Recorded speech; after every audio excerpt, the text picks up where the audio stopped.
My presentation is on Simondon's letter to Derrida on technoaesthetics. The letter was addressed to Derrida as his fellow comrade and was never completed or sent to Derrida.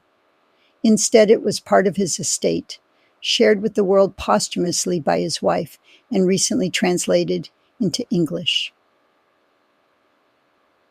I chose this paper because it connects well to my area of research in Cecile Malaspina's seminar on Simondon and information theory. Simondon based his ideas about information on the work on signal transmission, as researched by Claude Shannon and Warren Weaver at Bell Laboratories. His ideas about individuation in an associated milieu and his reflections on the metastability of information suggest varying consequences of the storage and analysis of unstructured big data. Simondon starts his letter by asking Derrida why his project does not mention religious thought and practice. He then follows the philosophical connections of multiplicity in Henri Bergson's work. These multiplicities allow Simondon to see the potentialities and probabilities within individuation. They also allow one to see organic growth within the technical ensembles, which Simondon calls technical compounds or sets.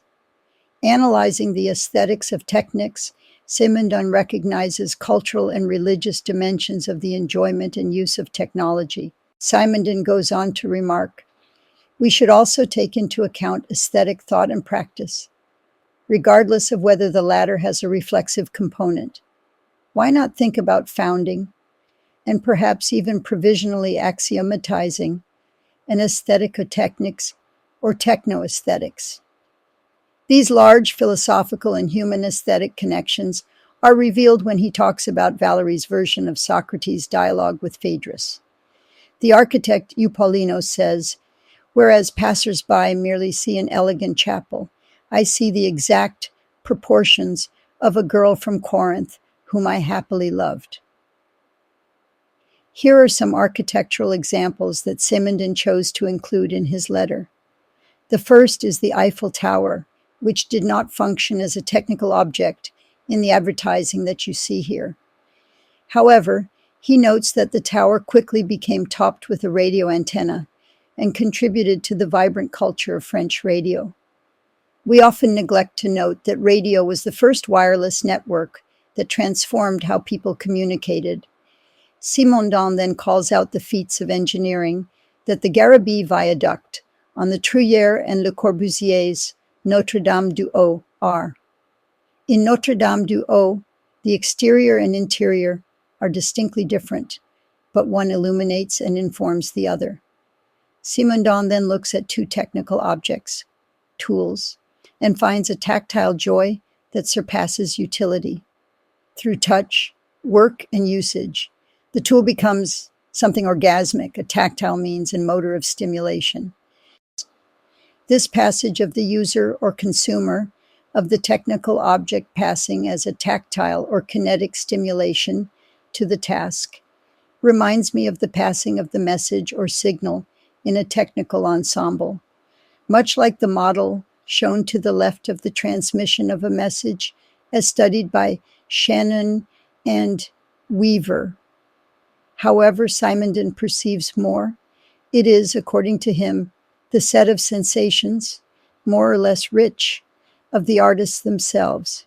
It's about a certain contact with matter that is being transformed through work. One experiences something aesthetic when one is doing a soldering or driving in a long screw. He asks us to look at the cadmium nut and bolt and then see connections to other iridescences.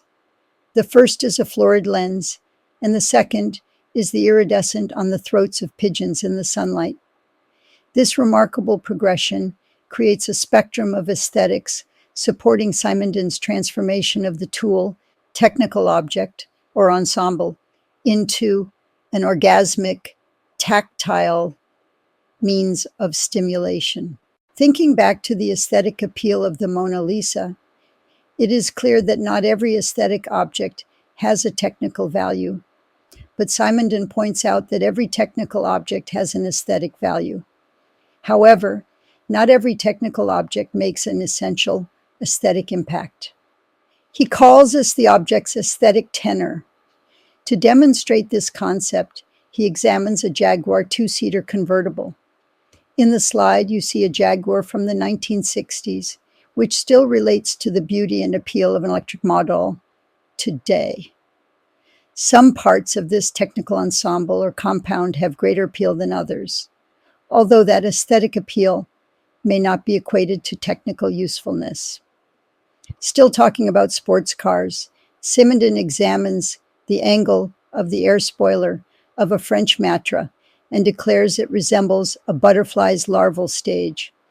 What a striking simile that once again compares the technical compound of a car to a living, changing organism. He then warns that the technical object does not stand alone when analyzed as an aesthetic object. Culture and its milieu can affect our perception. Turning again to the Mona Lisa, he applies philosophical signification to the aesthetic object. Cultural preference for various foods explains the failure of rice to be chosen in a society that thinks of bread as the food of life. Lastly, presentation, desire, and other status systems influence buying choices of clothing and other objects. Not everything is an object. Electricity, radio waves, and lightning need mediation to become perceived. Through aesthesis, they become perceived and useful. Aesthesis is an ancient Greek word that means sensory perception. In the slide above, Google's AI generated these uses of the term. 1. To describe how humans interface with the world. 2. How they act and live with faith. 3rd, to describe semiotic patterns. 4th, Simondon uses the term to refer to a cultural sensory intuition and perception. Yet, Simondon goes beyond that, saying, the true industrial aesthetic is before everything else that of the places of production and emission. He looks to a field of antennas as an example of a place of production and emission. I think the electrical transformers and towers in this photo create what he calls the techno-aesthetics of a set. Of course, many individuals, even technical ensembles, combine different individuals. Quoting Simondon, techno-aesthetics can present itself following a pyramidal structure. The components already have their own norms. And so does the compound, the true individual. Because where is the limit between the component, which is already part compound, like a thermoswitch, and the set of sets? It's not simply a question of denomination, but of point of view and usage. The battery of a car is a component, but it is itself a compound.